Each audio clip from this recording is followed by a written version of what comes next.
लंका को लंका में पराजित कर बांग्लादेश संपूर्ण लंका वासियों का अपमान कर रहा था। लंका की इस हार के बाद इन नागों के निशाने में था अपना भारत। बांग्लादेशी नागों का बढ़ रहा ये वर्चस्व अब फाइनल तक आ पहुंचा था। इनके मंसूबे साफ थे कि अब भारत को पराजित करो और संपूर्ण भारत के सामने अपना नागिन डांस करो। बंगला का ये घमंड पूरी तरह चरम पर था, क्योंकि जिस लंका को बांग्लादेश ने पराजित किया था वही लंका लीग स्टेज में टीम इंडिया को पहले पराजित कर चुका था। टीम इंडिया एक नए कप्तान और एक नई टीम के साथ लंका के मैदान पर थी। अब इस यंग भारत के सामने थे बांग्लादेशी नाग। 18 मार्च 2018 कोलंबो का ये मैदान।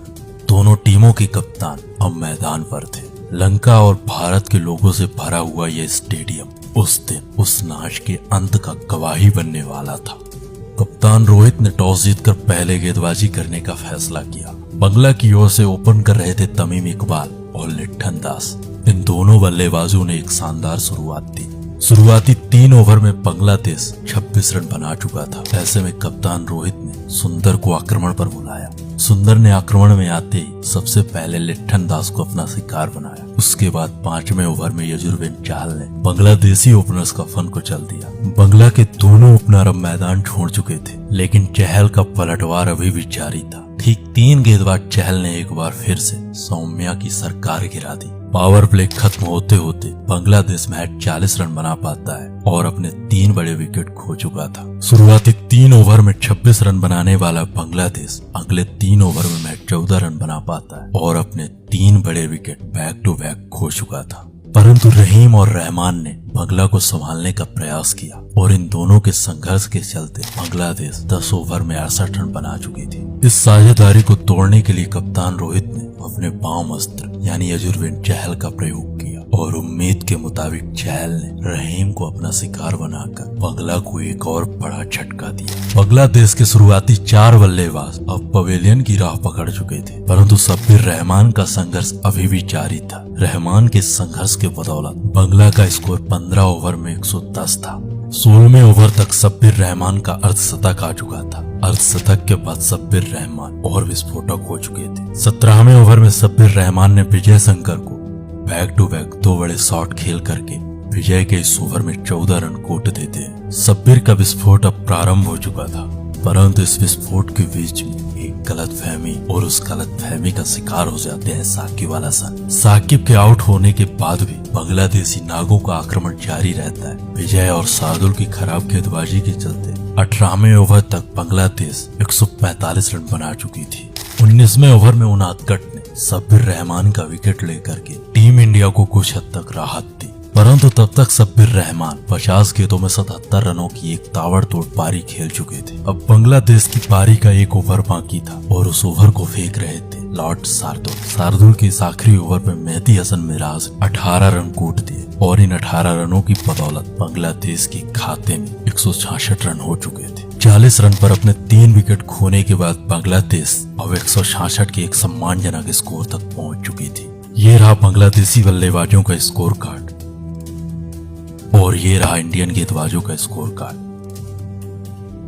अब टीम इंडिया को 120 गेंदों में 167 रन बनाने थे, परंतु बिना विराट बिना माही के ये स्कोर टीम इंडिया के लिए आसान नहीं होने वाला था।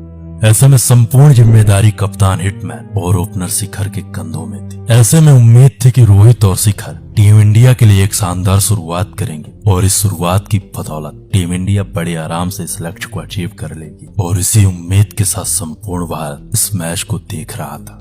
टीम इंडिया के 2 सबसे अनुभवी बल्लेबाज रोहित और धवन अब मैदान पर थे। मैच के पहले ही ओवर में दोनों टीमों के कप्तान आमने सामने थे। ऐसे में टीम इंडिया के कप्तान रोहित शर्मा ने बांग्लादेशी कप्तान साकिब अल हसन का इस चौके के साथ स्वागत किया। बांग्लादेश शुरुआत से ही अपने स्पिन के साथ टीम इंडिया पर प्रहार करना चाहता था और अपने इस प्रहार को पलटवार में बदलने के लिए बांग्लादेशी कप्तान ने अपने दूसरे स्पिनर मेहदी हसन मिराज को पारी के दूसरे ही ओवर में इस्तेमाल कर लिया। कप्तान रोहित शर्मा ने मेहदी हसन को 2 छक्के और 2 चौके लगाकर 17 रन कूट दिए।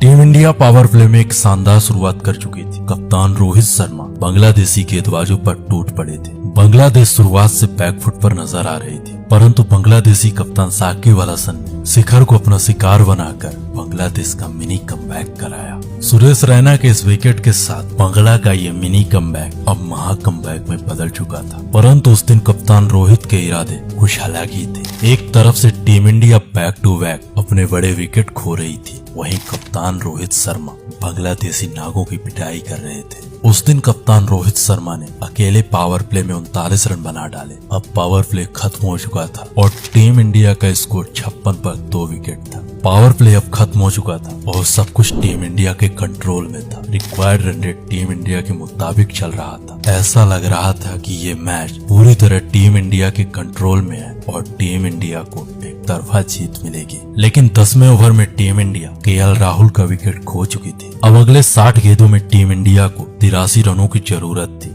रनरथ पर सवार रोहित का वो बल्ला अर्धशतक के करीब पहुंच चुका था। 12वें ओवर में हिटमैन की 50 होती है और इस 50 के बाद टीम इंडिया को कप्तान रोहित के रूप में सबसे बड़ा झटका लगा जब इस्लाम के इस बॉल ने बांग्लादेश की उम्मीदों पर 4 चांद लगा दी। 42 गेंदों में 56 रन बनाकर कप्तान रोहित शर्मा अब टीम इंडिया का साथ छोड़ चुके थे। 15 ओवर का खेल खत्म हो चुका था। टीम इंडिया 115 रनों पर अपने 4 विकेट खो चुकी थी। अब रिक्वायर्ड रन रेट 11 के करीब जा चुका था। यहाँ से टीम इंडिया को अगर ये मैच जीतना है तो अगली 30 गेंदों में 52 रनों की जरूरत थी। कप्तान के विकेट के बाद टीम इंडिया एक रन को मोहताज थी। ना तो मनीष के बल्ले से रन निकल रहे थे और ना ही शंकर में जादू दिख रहा था। अब एक बार फिर से बांग्लादेशी नागों का डोमिनेंस टीम इंडिया पर था। उनकी इस किफायती गेंदबाजी की बदौलत टीम इंडिया अगली 18 गेंदों में महज 18 रन बना पाती है। भारत के 5 विकेट गिर चुके थे लेकिन टीके अभी भी मैदान पर नहीं थे। कप्तान रोहित की ये कप्तानी तमाम दिग्गजों के समझ से परे थी। किसी को समझ नहीं आ रहा था कि उस दिन कप्तान रोहित के दिमाग में क्या चल रहा था। टीम इंडिया को ये मैच जीतने के लिए अगली 12 गेंदों में 34 रनों की जरूरत थी। भारत जिस हिसाब से बल्लेबाजी कर रहा था उस हिसाब से भारत ये मैच पहले हार चुका था। तब ऐसे हालात में एंट्री होती है द अनफिनिश्ड फिनिशर टीके की। अब संपूर्ण भारत की निगाहें टीके पर थी और टीके की निगाहों में संपूर्ण बांग्लादेश था। 7 नंबर पर बल्लेबाजी करने आए टीके और टीके के पास 2 ऑप्शन थे। या तो वो उस दिन उस मैच को जिताकर संपूर्ण भारत के लिए हीरो बन जाए या फिर उस दिन उस मैच का विलेन। ऐसे हालात में अब आखिरी 12 गेंदों का खेल प्रारंभ होता है। 19वें ओवर की पहली बॉल और पहली बॉल पर टीके ने एक शानदार छक्का लगाया। 19वें ओवर की दूसरी बॉल और टीके का शानदार चौका। तीसरी बॉल पर एक बार फिर से छक्का।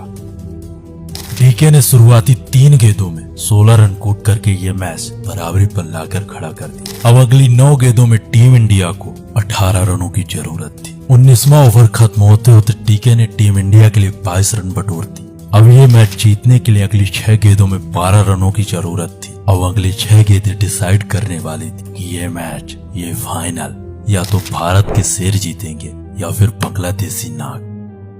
आखिरी ओवर में साकिब ने सौम्य सरकार को बॉल थमा दी। टीम इंडिया के लिए मेन स्ट्राइक पर थे विजय शंकर, वही शंकर जिसका बल्ला इस मैच का विलेन था। क्योंकि जिस हिसाब से शंकर टीम इंडिया के लिए बल्लेबाजी कर रहे थे उस हिसाब से भारत की पराजय तय थी। परंतु सौम्या की पहली बॉल और वाइड, दूसरी बॉल विजय डॉट खेल जाते हैं। तीसरी बॉल पर 1 रन।